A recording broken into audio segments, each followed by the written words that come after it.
Nous sommes à Paris, en décembre 1895. Je n'ai rien écrit en 2 ans. Comment puis-je trouver un sujet en 2 heures? Je ne sais pas, Edmond, improvise. Cyrano de Bergerac. Qui est-ce? Un poète, fin bretteur, avec un grand nez.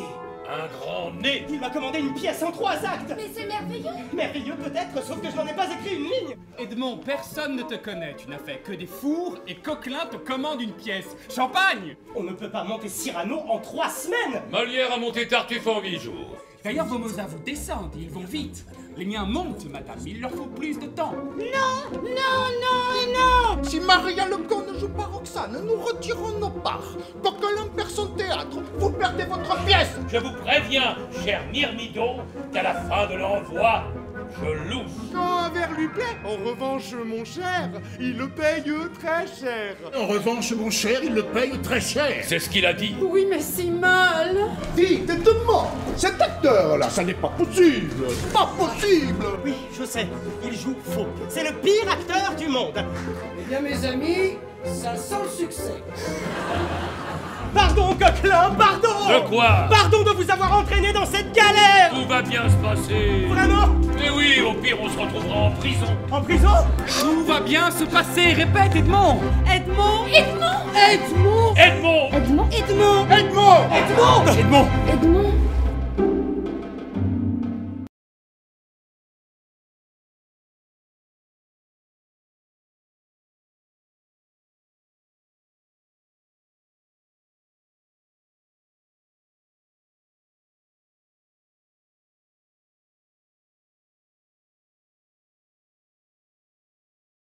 La pièce se construit sur le jeu de 3 séductions, celle d'Hermocrate, celle de Léontine et celle d'Agis.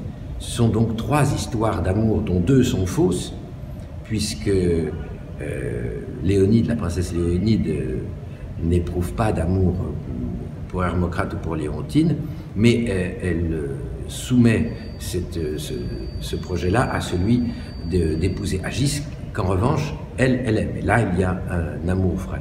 Et au fil de la pièce, ces personnages présentés sous un jour noir au départ, puisque Hermocrate a élevé Agis dans la haine de la princesse Léonide, et donc cette princesse a toutes les raisons de haïr cet homme-là.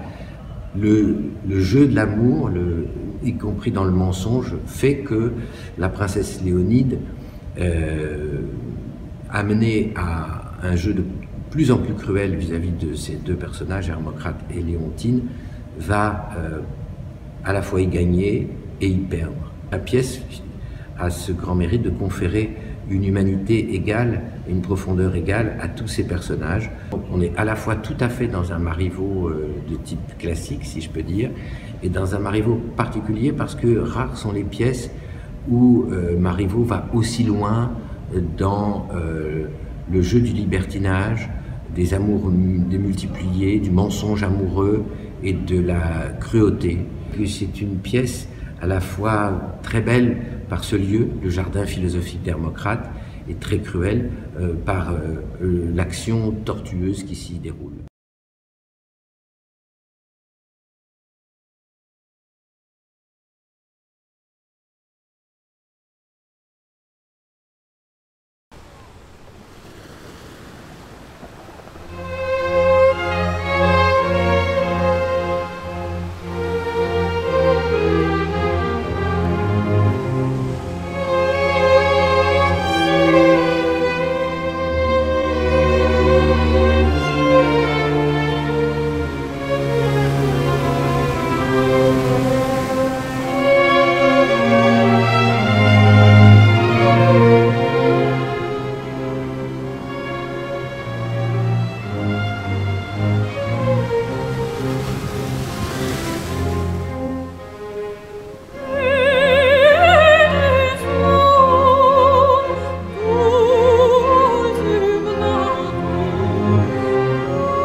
J'ai décidé de placer dès demain Sigismond sur mon trône, sous mon dé, autrement dit, à ma place.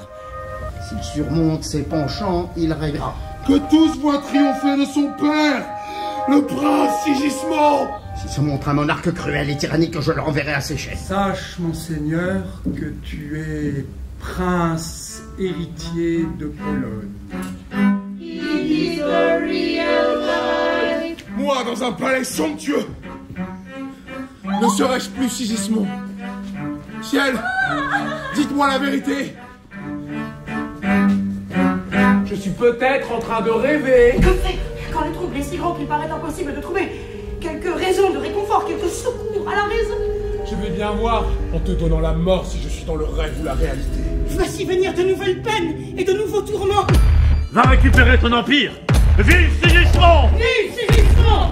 Tu verras ton royaume teint de la pourpre de son sang. Arrête envers la loi!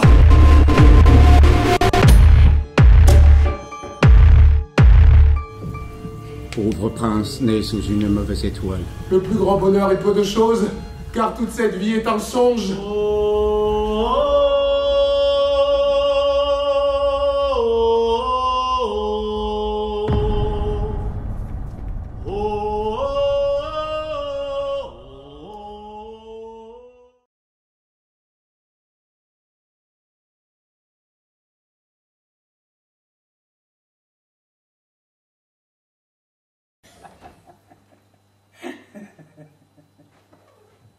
Ma rivale, à mes yeux, s'est enfin déclarée.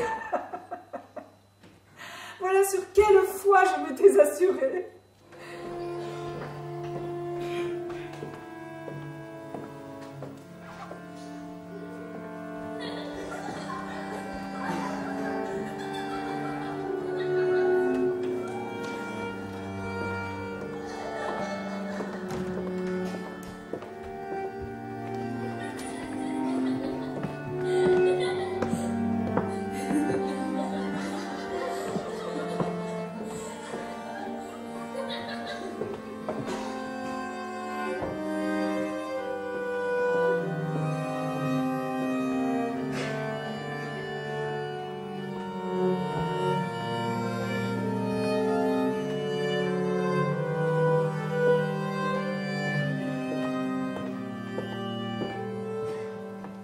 Sur tout ce que j'ai vu, fermons plutôt les yeux.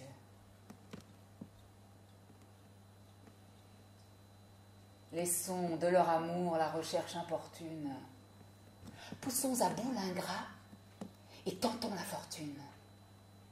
Voyons si, par mes soins sur le trône élevé, il osera trahir l'amour qu'il a sauvé.